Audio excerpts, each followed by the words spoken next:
আসসালামু আলাইকুম। 18 বাংলা সংবাদে সবাইকে স্বাগত জানাচ্ছি আমি ভাবনা আহমেদ। শুরুতেই বিআরবি কেবল সংবাদ শিরোনাম।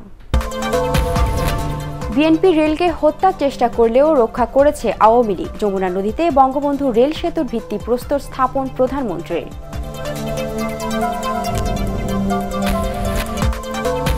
মূর্তি আর ভাস্কর্য এক নয়, আলোচনা সাপেক্ষে এই জটিলতা শেষ করা হবে বললেন নতুন ধর্ম প্রতিমন্ত্রী।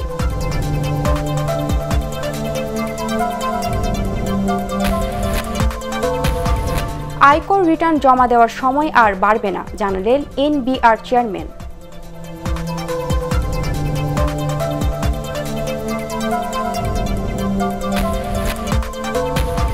এবং করোনাকালে চিকিৎসা ভিসায় কলকাতায় যাচ্ছেন অনেক বাংলাদেশি, স্বাস্থ্য সুরক্ষা মেনে ঢুকতে দিচ্ছে ভারত।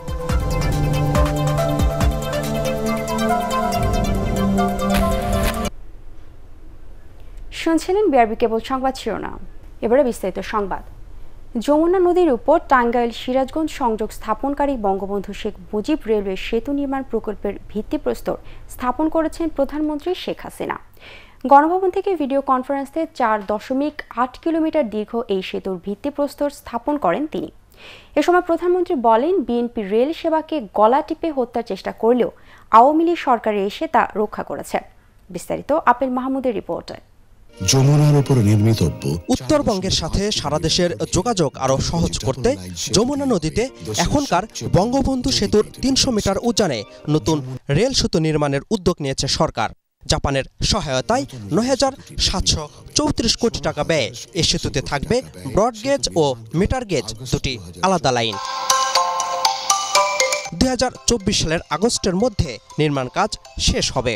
অনুষ্ঠানে প্রধানমন্ত্রী শেখ হাসিনা বলেন, উন্নয়ন যোগাযোগের নতুন সেতু বন্ধন হবে এই রেল সেতু। আজকে আমি সত্যি খুব আনন্দিত, কারণ একসময় এখানে সেতু করার ব্যাপার নিয়ে, রেল বিশেষ করে করার ব্যাপার নিয়ে আমাকে অনেক অনেক অনেক তর্ক করতে হয়েছে, অনেক দেন দরবার করতে হয়েছে। যাই হোক, আজকে একটা আলাদা সেতু হয়ে যাচ্ছে, যেটা আমি মনে করি আমাদের দেশের আভ্যন্তরীণ আর্থসামাজিক উন্নতি তো হবেই, এবং আঞ্চলিক ও আন্তর্জাতিকভাবেও আমরা আরো সংযুক্ত হতে পারবো, যা আমাদের দেশকে ভবিষ্যতে আরো উন্নত করবে। বিএনপি সরকারের সমালোচনা করে প্রধানমন্ত্রী বলেন, আওয়ামী লীগ সরকার সারা দেশে রেল নেটওয়ার্ক গড়তে চায়। রেলকে প্রায় গলা টিপে হত্যা করতে গিয়েছিল বিএনপি সরকার। আমরা এসে এখন আবার তাকে জীবিত করেছি, এবং রেলই এখন মানুষের সবথেকে ভরসা। সারা বাংলাদেশে আমরা রেলওয়ে নেটওয়ার্ক তৈরি করতে চাচ্ছি। একবারে ঢাকা থেকে চট্টগ্রাম, চট্টগ্রাম থেকে কক্সবাজার, গুমদুম পর্যন্ত রেল লাইন। এভাবে সারা বাংলাদেশে যোগাযোগ নেটওয়ার্ককে আধুনিক করা, উন্নত করা এবং বহুমুখী করা, যাতে মানুষের আর্থসামাজিক উন্নয়নে ব্যাপক অবদান রাখতে হবে, সেদিকে নজর রেখেই আমরা করে যাচ্ছি। আগামীতে ঢাকা, বরিশাল, পটুয়াখালী ও পায়রা রুটেও রেলপথ ও সেতু নির্মাণের ঘোষণা দেন শেখ হাসিনা। আপেল মাহমুদ, এটিএন বাংলা, ঢাকা। মূর্তি আর ভাস্কর্য এক নয় বলে মন্তব্য করেছেন নতুন ধর্ম প্রতিমন্ত্রী ফরিদুল হক খান দুলাল। তিনি বলেন, আলোচনা সাপেক্ষে এই জটিলতা শেষ করা হবে। আগামীতে ধর্ম মন্ত্রণালয়ের কার্যক্রমকে আরও গতিশীল করতে চান তিনি। ধর্মনিরপেক্ষতার চেতনা ধারণ করে সব ধর্মাবলীর সম অধিকার নিশ্চিত করতে সরকার কাজ করছে বলেও জানান তিনি। সচিবালয়ের সংবাদ সম্মেলনে তিনি এসব কথা বলেন। ধর্ম প্রতিমন্ত্রী আরও বলেন, দেশে কিছু দুষ্ট লোক থাকলেও সরকারের কঠোর মনোভাবের কারণে সাম্প্রদায়িক সম্প্রীতি বজায় রয়েছে।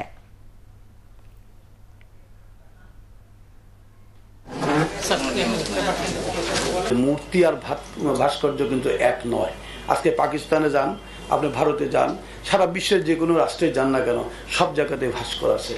আর এই যদি ভাস্করই মূর্তি হয়, তাহলে টাকার ভিতরে বঙ্গবন্ধুর ছবি আছে, আরও এর আগে যারা ছিলেন তাদের ছবি ছিল, সেগুলো কিভাবে থাকলো? সেগুলো পকেটে নিয়ে তো সবাই ঘুরে বেড়ায়। কয়েন যদি থাকে, কয়েনের মধ্যেও আছে। সারা বিশ্বের সব জায়গায় দেশে যান, দেখেন কয়েনের ভিতরে কিন্তু সবকিছু আছে। এগুলো আসলে বোঝার হলো আমাদের নিজেদের মধ্যে বোঝার ভুল বোঝা উচিত। আয়কর রিটার্ন জমা দেওয়ার সময় শেষ হচ্ছে আগামীকাল। কালকের পর কোনো অবস্থাতেই আর এই সময় বাড়ানো হবে না বলে জানিয়েছেন জাতীয় রাজস্ব board NBR chairman Abu Hena Mohammad রহমাতুল মুমিন। তবে কোনো ব্যক্তি সময় বাড়ানোর আবেদন করলে তা বিবেচনা করা হবে। আয়কর সেবা নিয়ে জাতীয় রাজস্ব বোর্ডে সংবাদ সম্মেলনে এসব কথা বলেন তিনি। আরও জানাচ্ছেন শারফুল আলম। মাসব্যাপী চলছে আয়কর মেলা। করোনার কারণে এবার কেন্দ্রীয়ভাবে না করে করাঞ্চলগুলোতেই চলছে আয়কর সেবার কার্যক্রম। একই ভবনে রয়েছে রিটার্ন দাখিল, ইটিএন নিবন্ধনের ব্যবস্থাও। অন্যান্যবার মেলায় ভিড় থাকে বেশি, তবে করাঞ্চলগুলোতে সে ধরনের কোনো ঝামেলা নেই। দ্রুত সময়ের মধ্যেই হয়রানিমুক্ত পরিবেশে আয়কর জমা দিতে পারায় খুশি করদাতারাও। যে আমাদের আয়কর প্রদানকারী গ্রাহকরা আমাদের সার্কেলগুলোতে এবং জোনগুলোতে যে মেলার কেন্দ্র বসানো হয়েছে সেখান থেকে খুব সুন্দরভাবেই সাবলীলভাবে অল্প সময়ের ভিতরে তাদের রিটার্ন জমা দিতে পেরেছে। জাতীয় কর দিবস উপলক্ষে আয়োজিত সংবাদ সম্মেলনে এনবিআর চেয়ারম্যান আক্ষেপ করে বলেন, আয়কর বাড়লেও সে অনুপাতে বাড়েনি পরিধি। টিআইএন নম্বর থাকার পরও যারা আয়কর দেননি তাদের বিরুদ্ধে আইন অনুযায়ী ব্যবস্থা নেওয়া হবে জানিয়ে এনবিআর বলছে, এবার আয়কর জমা দেওয়ার আর সময় বাড়বে না। করোনা পরিস্থিতির কারণে যে বিশেষ প্রতিবন্ধকতা সৃষ্টি হয়েছে রিটার্ন জমা দেওয়ার, সেটি অতটা মনে করছি না। তবে ক্ষেত্র বিশেষে যদি কারো এরকম হয়ে থাকে বা এই ধরনের যারা কিছু সংখ্যক ব্যক্তি এই সমস্যা আছেন, তাদের জন্য আমাদের একটা আলাদা নিয়মই আছে যে তারা আবেদন করতে পারেন, কমিশনের কাছে আবেদন করতে পারেন, কমিশনের টাইম এক্সটেন্ড করতে পারেন। এনবিআই জানিয়েছে 26শে নভেম্বর পর্যন্ত রিটার্ন দাখিল হয়েছে 13,20,825টি, আর কর আদায় হয়েছে 2,387 কোটি টাকার। শারফুল আলম, এটিএন বাংলা, ঢাকা। শাসনকাল দীর্ঘায়িত করার কোনো ইচ্ছা সরকারের নেই বলে মন্তব্য করেছেন আওয়ামী লীগ সাধারণ সম্পাদক ওবায়দুল কাদের। তিনি বলেন, সংবিধান অনুযায়ী যথাসময়ে পরবর্তী নির্বাচন অনুষ্ঠিত হবে। নির্বাচনের পথে না হেঁটে ক্ষমতায় যেতে অগণতান্ত্রিক পথ খোঁজা বিএনপির অভ্যাস বলেও মনে করেন সড়ক পরিবহন ও সেতুমন্ত্রী। রাজধানীতে তার সরকারি বাসভবনে ব্রিফিংয়ে আওয়ামী লীগের তৃণমূল নেতাদের উদ্দেশ্যে তিনি বলেন, নিজস্ব বলয় তৈরি করতে মাইম্যান দিয়ে নতুন কমিটি গঠন করা যাবে না। ত্যাগী নেতা কর্মীদের জন্য রাজনীতিতে টিকে থাকার পথ সৃষ্টি করাও নির্দেশ দেন ওবায়দুল কাদের। বিএনপি পর্দার আড়ালে ষড়যন্ত্র তত্ত্বে বিশ্বাসী। তারাই ক্ষমতার জন্য নানা অপকৌশল এবং দেশে বিদেশে বিভিন্ন রকমের খেলা খেলে যাচ্ছে। মাগুরা জেলা বিএনপির কার্যালয়ে কারা হামলা করেছে, এ ঘটনা বিএনপির অভ্যন্তরীণ কোন্দলের বহিঃপ্রকাশ কিনা তাও খতিয়ে দেখা দরকার। নকল N95 মাস্ক সরবরাহের অভিযোগে দায়ের করা মামলায় জিএমআই চেয়ারম্যান আব্দুর রাজ্জাককে বিচারিক আদালতে দেওয়া জামিন বাতিল চেয়ে হাইকোর্টে আবেদন করেছে দুদক। গত 15 অক্টোবর ঢাকার মহানগর সিনিয়র স্পেশাল জজ KM ইমরুল কায়েস তাকে জামিন দেন। এর আগে 8 অক্টোবর 5 দিনের রিমান্ড শেষে তাকে কারাগারে পাঠানো হয়েছিল। নকল N95 মাস্ক সরবরাহের অভিযোগে 29 সেপ্টেম্বর কেন্দ্রীয় ঔষধাগারে 6 কর্মকর্তা ও জিএমআই হসপিটাল রিকুইজিট ম্যানুফ্যাকচারিং লিমিটেডের চেয়ারম্যান আব্দুর রাজ্জাকের বিরুদ্ধে মামলা করে দুদক।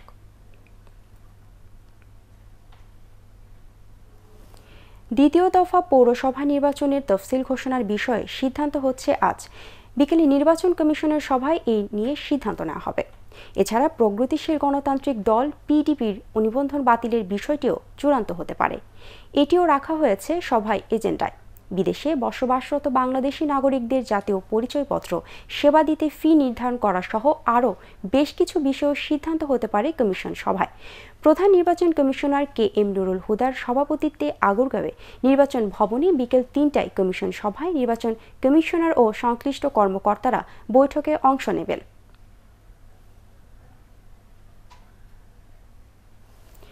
ভারতের পর্যটন ভিসা বন্ধ থাকলেও করোনাকালে চিকিৎসা ভিসায় কলকাতায় চিকিৎসা নিতে যাচ্ছেন অনেক বাংলাদেশি।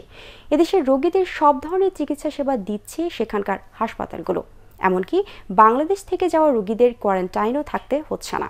কলকাতা প্রতিনিধি কিংসুক চক্রবর্তীকে সাথে নিয়ে রিপোর্ট করছেন শফিউল আলম সুজন।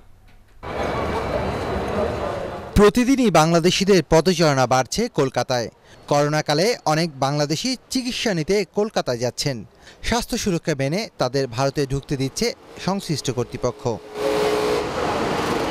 ভারতে ভ্রমণ ভিসা বন্ধ থাকায় কলকাতায় বাংলাদেশিদের উপস্থিতি আগের মতো নেই। তবে চিকিৎসা সেবাসহ নানা প্রয়োজনে যারা কলকাতায় যাচ্ছেন তাদের জন্য হোটেল ও গেস্ট হাউসগুলো প্রস্তুত করা হয়েছে স্বাস্থ্য সুরক্ষা মেনে। গেস্ট আসার পরে তাদের যে সেবা দেওয়ার দরকার বা কিভাবে স্যানিটাইজার করতে হবে, রুম কিভাবে পরিষ্কার পরিচ্ছন্ন রাখতে হবে, এবং তাদের কোনো রকম সমস্যা হলে তাদেরকে হেল্প করা, মেডিকেল পারপাস হোক বা অন্য কোনো গাইড করার জন্য আমরা এখানে প্রস্তুত রয়েছি। আশা করব আপনারা সকলে আবার আসেন। আমরা এখানে যথাযথ সমস্ত কিছু নিরাপত্তার ব্যবস্থা করে রেখেছি। এখানে এরা খুব ভালোভাবে সুন্দর করে স্যানিটাইজ করেছে, হাত স্যানিটাইজ করেছে, লাগেজ স্যানিটাইজ করেছে। মোটামুটি আমি প্লিজড। স্বাস্থ্য সুরক্ষা মেনে কোভিড নন কোভিড রোগীদের আলাদাভাবে চিকিৎসা দেওয়া হচ্ছে বিভিন্ন হাসপাতালে। কোভিড নন কোভিড আমরা একদম প্রচুর পরিমাণে আমাদের ডিভাইড করা রয়েছে। খুব একটা কারোর কোনো নির্ভয় একদম প্রত্যেকে আসতে পারেন। আমাদের যত সার্ভিসেস আছে প্রত্যেকটা সার্ভিসকে তাদের নেবার মতন পুরোপুরি আমাদের অ্যারেঞ্জমেন্ট করা রয়েছে, সরঞ্জাম রয়েছে, আপনারা নির্ভয় আসতে পারেন। করোনার প্রাদুর্ভাব কমার সাথে সাথে বাংলাদেশিদের আগমনে আবারও মুখরিত হয়ে উঠবে কলকাতা, এমনটাই প্রত্যাশা সকলের। শফিউল আলম সুজন, ATN বাংলা। এবারে শেয়ার বাজারের খবর।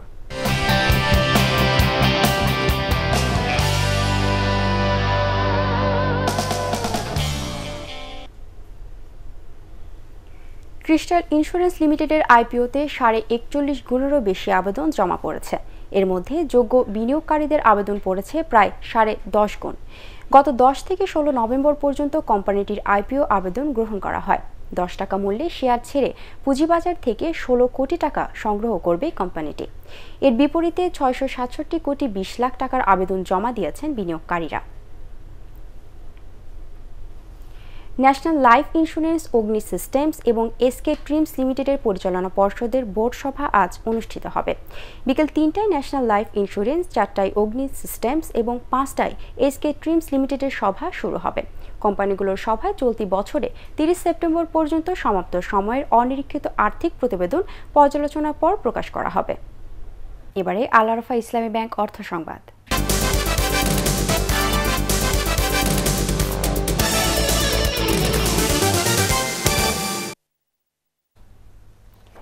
রংপুর ও রাজশাহী বিভাগের 16 জেলায় ডায়রিয়া নিয়ন্ত্রণে অগ্রণী ভূমিকা রাখছে রংপুরের institute of public health nutrition IPHN। জেলা সদর হাসপাতালের এই প্ল্যান্ট থেকে সরকারি ও স্বায়ত্তশাসিত বিভিন্ন প্রতিষ্ঠানে বিনামূল্যে সরবরাহ করা হয় খাবার স্যালাইন। সাধারণত বর্ষা মৌসুমে এই অঞ্চলের নদীবেষ্টিত জেলাগুলোতে দেখা দেয় ডায়রিয়ার প্রকোপ। রংপুর সদর হাসপাতালের পরিত্যক্ত ভবনে 1980 সালে স্থাপন করা হয় এই খাবার স্যালাইন প্ল্যান্ট। বর্তমানে সেখানে বছর তৈরি হয় 60 লাখ প্যাকেট স্যালাইন। আমরা ডায়রিয়া সেকশনে যে কাজটা করতেছি জনগণের সেবায় আরও নিবেদিত হবে, আরও কাজ ভালো হবে। আমরা সঠিকভাবে স্যালাইন তৈরি করতেছি এবং বিতরণ করতেছি। এখান থেকে রংপুর এবং রাজশাহীর দুটি বিভাগেই সরবরাহ করা হয়। প্রায় 22 লাখ পিস ওআরএস জমা আছে। এখানে অনেক কোনো ঘাটতি তো নেই, কোনো ক্রাইসিস দেখা দিলেও এটা আমরা সামাল দিতে পারবো। এবারে মিল্ক ভিটা আন্তর্জাতিক সংবাদ।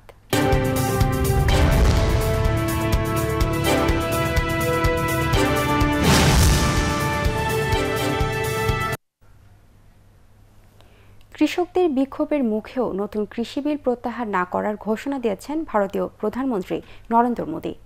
আকাশবাণীর মন কি বাত শীর্ষক অনুষ্ঠানে তিনি বলেন, কৃষি ও কৃষি সংক্রান্ত কাজে আধুনিক যন্ত্র ব্যবহার করা হচ্ছে। কৃষকদের জন্য নতুন সম্ভাবনার দরজা খুলছে এই কৃষি সংস্কার। নতুন কৃষি বিল প্রত্যাহারের দাবি জানিয়ে গত কয়েক সপ্তাহ ধরে বিক্ষোভ করে আসছেন পাঞ্জাবের কৃষকরা। সর্বশেষ এই দাবিতে তারা দিল্লিমুখী লং মার্চ করেন।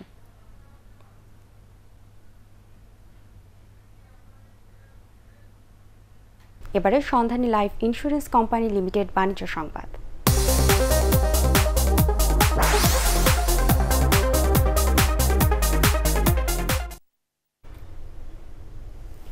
হবিগঞ্জের মাধবপুর উপজেলায় হবিগঞ্জ গ্যাস ফিল্ডের ভেতরে 7 একর পাহাড়ি টিলায় গড়ে তোলা হয়েছে ফল ও ফুলের বাগান, যা শাহাজি বাজার ফ্রুটস ভ্যালি নামে পরিচিত।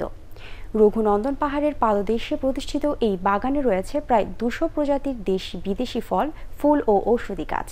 পর্যটকদের জন্য বাড়তি বিনোদনের জন্য ফ্রুটস ভ্যালির বর্ধিত স্থানে আছে কৃত্রিম পাহাড়, ঝর্ণা ও সুইমিং পুল। প্রতি বছর এখানে অনেকেই পরিবার পরিজন নিয়ে বেড়াতে আসেন।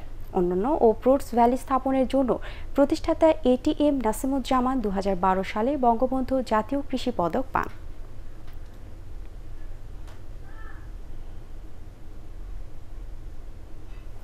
এবারে পার্টেক্স খেলার খবর।